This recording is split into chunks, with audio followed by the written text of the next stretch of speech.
diálogo, Jesus ouve uma expressão de Pedro, muito linda. Tu és o Cristo, o Filho do Deus Altíssimo, do Deus vivo. E Jesus pegou essa fala de Pedro. Beleza, Pedro, você acertou. Primeiro que você não falou de você mesmo, você falou porque Deus te inspirou para falar. E quer saber, Pedro, sobre esta pedra que você acabou de anunciar, que sou eu, vou edificar sobre essa pedra um edifício, e o nome dele vai ser igreja. Olha quem começa a falar de edificação: Jesus. Paulo nem conhecia Jesus nessa época. Paulo se converte 3 anos depois que Jesus foi embora para o céu. E olha o que Paulo vem falando quando ele escreve aos Coríntios, capítulo 3. Irmãos, Cristo já colocou a pedra, Ele é o firme fundamento. Agora, vocês que são igrejas individuais, Ele montou a igreja geral, Ele é o fundamento da igreja geral, universal. Você que é igreja individual, construa seu próprio edifício a partir dessa pedra. A vida cristã é uma construção. Meu Deus! Eu não sou salvo num pacote plus. Sabe o que é o pacote plus? Você faz assinatura, vem tudo ali. Você paga de uma vez só, chega tudo no seu pacote. Vida cristã não é assim, não. Eu preciso construir. Eu monto um tijolo hoje, o outro é para amanhã. Eu vou construindo lentamente uma história, um histórico de vida cristã que vai terminar no tribunal de Cristo. E para que o dom de profecia existe? Para nos ajudar na edificação, na construção dessa vida espiritual que eu estou vivendo. Mas pastor, a Bíblia não já faz isso? As pregações dos púlpitos não já faz isso? Não fazem isso? Mas sempre fica um negocinho do lado, né? Não que a Bíblia seja imperfeita, mas é porque tem gente que lê e não compreende. Às vezes a mensagem não atinge todo mundo. Volte e meia, o Espírito Santo precisa vir fazer um retoque. É o dom de profecia. Ele usa alguém com uma palavra específica, circunstancial, momentânea, que é necessária e necessitada da igreja. Edificação.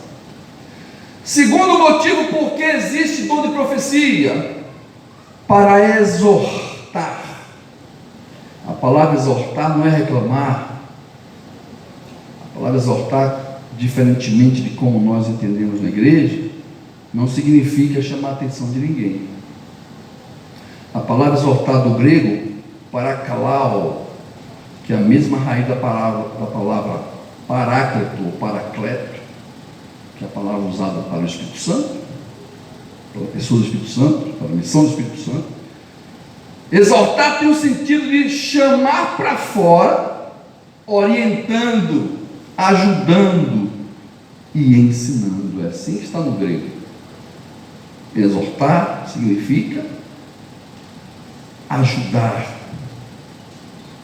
fortalecer, instruir, orientar. Exortação. Provérbios 29, 18: não havendo profecia, o povo se corrompe. Precisamos entender qual a função e o ministério, o objetivo da existência desse dom. Porque por conta de muitas más interpretações, inventaram a unção do riso.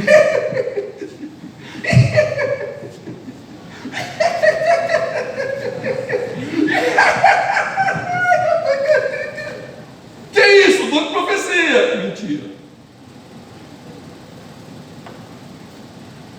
Inventaram a unção do leão. Eu vi na internet de uma grande cantora gospel com a unção do leão.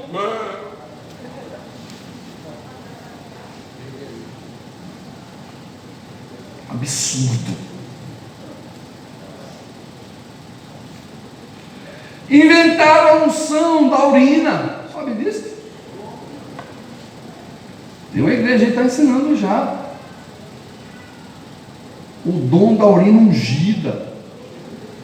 Eles oram pelos irmãos e naquela noite, depois do culto, cada crente ao ir para casa, vai soltando um pouco de urina em cada poste. Viu? Não, é sério, irmãos. Porque a ideia é, depois de orado, o que sai de mim está abençoado.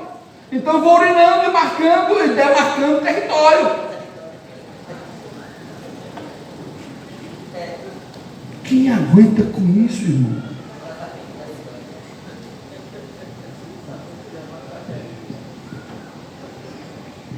E tem pregadores, celebridades, que fazem assim: receba meu suor ungido, pega o lenço, receba. Palhaçada. Que Deus tenha misericórdia de nós, irmãos. Isso não é motivo de rir.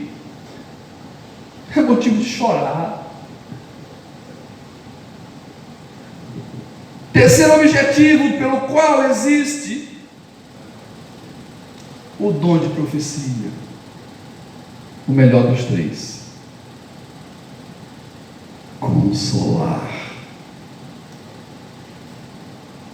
Você já viu quando você está aflito? Eu quero contar um testemunho meu. Esse é testemunho meu. Eu estava namorando minha esposa, Aline, está ali ela. E eu estava cheio de indagações, preocupações, medos. Deus, é de tua vontade mesmo. Eu tenho um ministério, eu tenho um pastorado para exercer. Eu preciso de uma esposa, mulher de Deus. E eu fiz várias experiências, vários testes com Deus, para Deus confirmar. E um dia eu fui com ela para um congresso em Salvador. O congresso terminou no sábado. No domingo, vamos para a sede, vamos para a Liberdade, embora. Vamos para a Liberdade. A igreja lotada, irmãos. Não tinha lugar. Subi uma rampa, fomos para o último banco lá na galeria. E o culto rolando ali. De repente, o grupo de jovens começou a cantar aquela música Diante do Trono. Te agradeço por me libertar e salvar, por ter morrido em meu lugar, te agradeço. O poder de Deus começou a tomar conta, irmão, do ambiente. Aí um homem, não sei de onde, não conhecia, não vi, nunca, do lado do grupo, começou a se alegrar ali e começou a rodar e começou a subir a rampa. E eu lá em cima falei: eu sempre fui meio racional, né? Meio cru com esse negócio. E o cara rodando e subiu ali a galeria, beleza. Daqui a pouco ele pega aquele corredorzinho ali, ó. E eu lá em cima. Falei: vixe, vai sobrar para mim. E não é que o cara foi lá falar comigo? Ô irmãos, pensa no menino chorão. Ele começou a falar línguas estranhas e depois começou a entregar a mensagem que eu precisava ouvir. Dom de profecia. Não necessariamente é uma palavra coletiva. Pode ser um momento instantâneo, circunstancial, que o Espírito Santo usa alguém para entregar uma mensagem para alguém, para consolação. E olha que o Espírito Santo é especialista nisso. Porque o nome dele é Paracleto, ou Paráclito. Para, ao lado, Kalel, ajudar. Ele foi tirado do lado de Deus, enviado por Jesus, para estar ao lado do crente. Olha que coisa interessante. ele entende muito sobre isso. E o dom de profecia reflete esse ministério do Espírito Santo de ajudar, de abençoar o crente. Erros que devem ser evitados no uso do dom de profecia. Primeiro, o uso da profecia não deve ser para guiar a igreja. Crente não é guiado por dom de profecia. E crente é guiado pelo quê, pastor? Romanos 8,14. Pois todos os que são guiados pelo Espírito de Deus são filhos de Deus. Os filhos de Deus são guiados pelo Espírito Santo que está dentro do crente. Então, se eu sou guiado pelo Espírito Santo, eu não dependo do dom de profecia de alguém, de um terceiro, para eu tomar minhas decisões. Vou seguir em frente. Não deve ser usado para guiar a igreja. O dom de profecia não deve ser usado como oráculo. O que é oráculo, pastor? É o ato da manifestação sobrenatural que o profeta recebia para falar o que Deus queria. Eu não devo ficar atrás de um crente que tem dom de profecia e adotá-lo como meu guia, como meu oráculo. O dom de profecia não deve ser usado como fonte de doutrina. As doutrinas estão exaradas no texto sagrado. O dom de profecia não deve ser usado de forma descontrolada. 1 aos Coríntios, capítulo 14, eu gosto de saber essa sua Bíblia, porque eu vou falar sobre ele daqui a pouco. Deixa aberto no capítulo 14, porque Paulo organiza isso na igreja de Corinto, e quando eu adentrar na variedade de línguas, na interpretação, nós vamos tratar sobre esses 3 dons no uso, no contexto interno da igreja. Mas o dom de profecia não deve ser usado de forma descontrolada.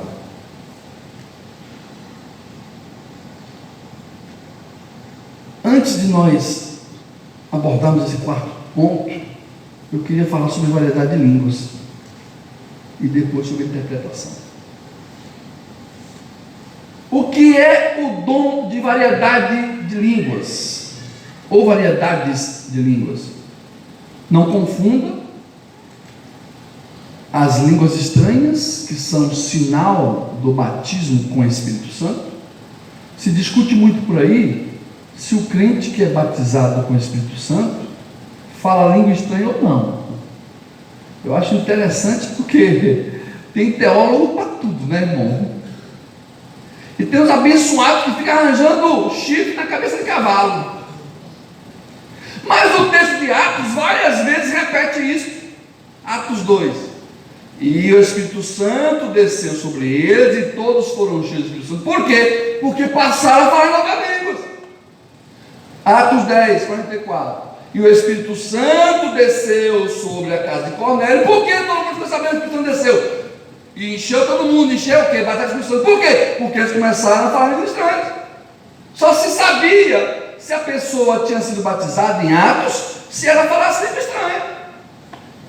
Atos 19. E todos desceram ali sobre os 12, por quem Paulo estava orando. Por quê? Porque o Espírito Santo encheu cada um. Como eles souberam disso? Porque eles passaram a falar em línguas estranhas. O sinal é falar em língua estranha, meu. Não, porque eu sou batizado com o Espírito Santo. Eu só não falo língua, mas eu sou batizado. Lindo. Sabia não.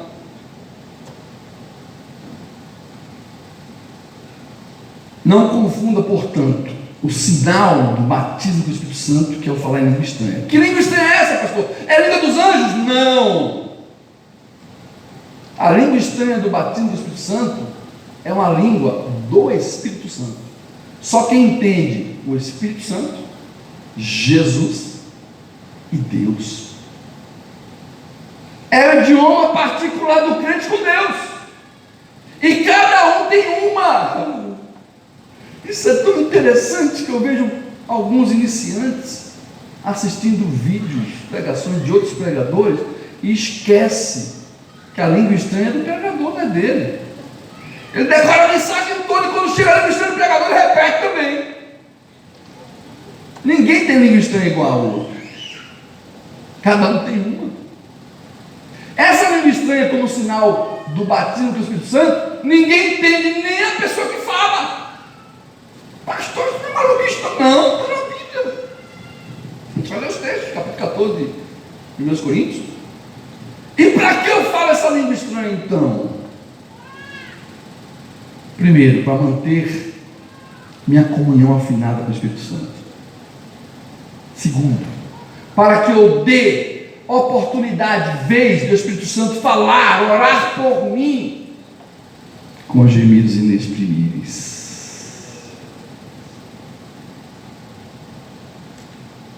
Quando foi que começou essa ideia de língua estranha, pastor?